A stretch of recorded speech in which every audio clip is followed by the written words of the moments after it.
literally just feet away floating around, and there's tons of them. They're so rare in the Midwest, and then out here they're just all over the place on the coast, so I'm loving this right now.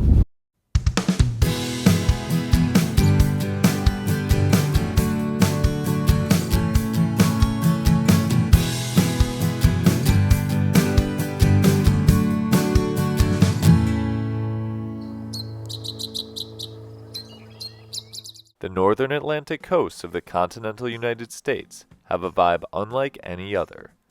With cold waters and miles of shoreline, many unique animals call these areas home, and many beautiful sights draw in people from all over the world. While in New Jersey, we explored a park with some incredible views in hopes of finding some northeastern bird species. Hey everybody, we're here at the Barnegat Lighthouse State Park, and hopefully we're able to find some awesome New Jersey species. The photos people have had on eBird are incredibly close of some classic Atlantic coast birds. So we're going to walk right by the lighthouse and hopefully get to see some of those same species.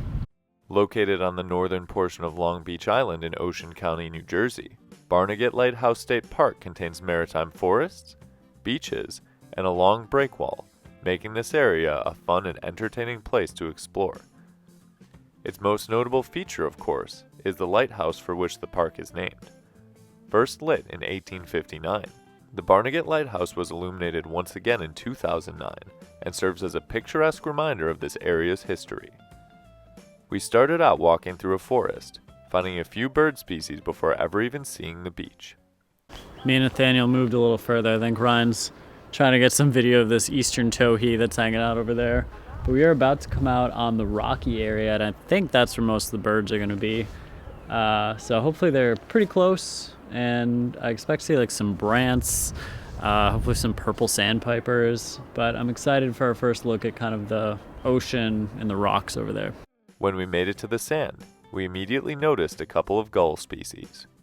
So we walked out into this beach area. There's herring gulls hanging out, which just look massive, and then a couple blackback gulls out here too, and this is probably some of the better views I've had of these blackback gulls. Great blackback gulls are absolutely massive and sport a namesake black back, large yellow bill, light pink legs, and a white body. These birds live along the coasts of Europe and the northeastern United States and Canada. In winter, they move south and become more common in the northeastern United States, as well as some parts of the midwestern United States. Due to their large size, great blackback gulls can eat a wide variety of food items and forage in a variety of ways, including actively hunting the open ocean, stealing food from other animals, and scouring the beach for carrion and other discarded scraps. These excessively large gulls are apex predators in their natural range along the North Atlantic coast of the United States.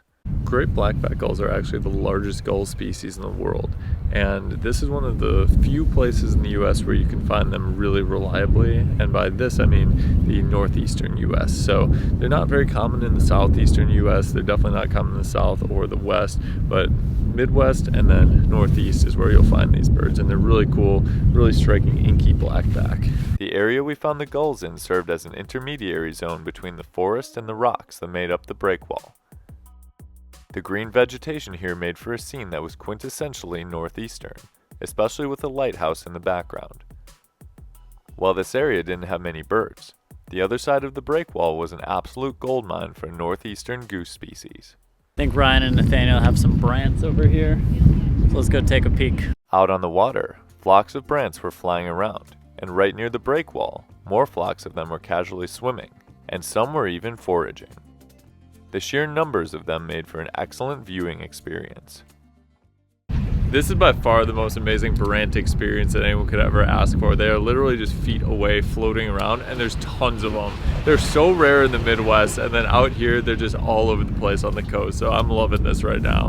Brants are relatively small geese with a black head and neck, brown back and wings, grayish-brown sides, and a white undertail. One of the most distinctive features is their white marking on their neck, just below the head. Brants typically breed in the Arctic and northern parts of Europe.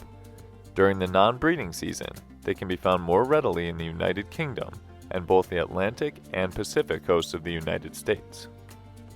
During the colder months of the year, these birds can be seen along the shores of the northeastern Atlantic states, feeding on vegetation exposed by the tides. They also feed on mosses as well.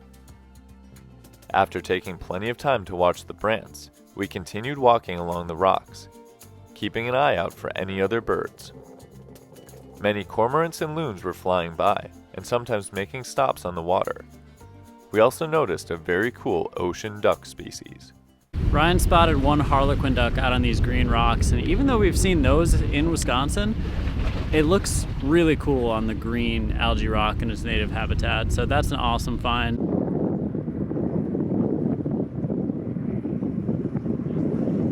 We eventually reached the end of the rock wall as the sun was getting low in the sky. Off the point of the rocks, we spotted some more ducks. Out here we had a nice group of black scoters. There was actually like a dolphin that came up in the group too, it looked like. It's really windy, sun's going down, so I think we're gonna head back, but I'm glad we came to the end of this rock pile and saw those scoters. We started making our way back, walking the sand instead of the rocks. This gave us the chance to find part of a truly fascinating sea creature. Down here there's the shell from a horseshoe crab. It'd be really cool to see a live one, but I do know that their eggs are a big food source for birds like red knots that are migrating. So that's pretty cool to find. I wish it was live, but it's so cool to see the shell. A little ways down the beach, we encountered a pair of American oyster catchers, most likely beginning the process of nesting. You know what they say, when the hour is gold, it's time to be bold.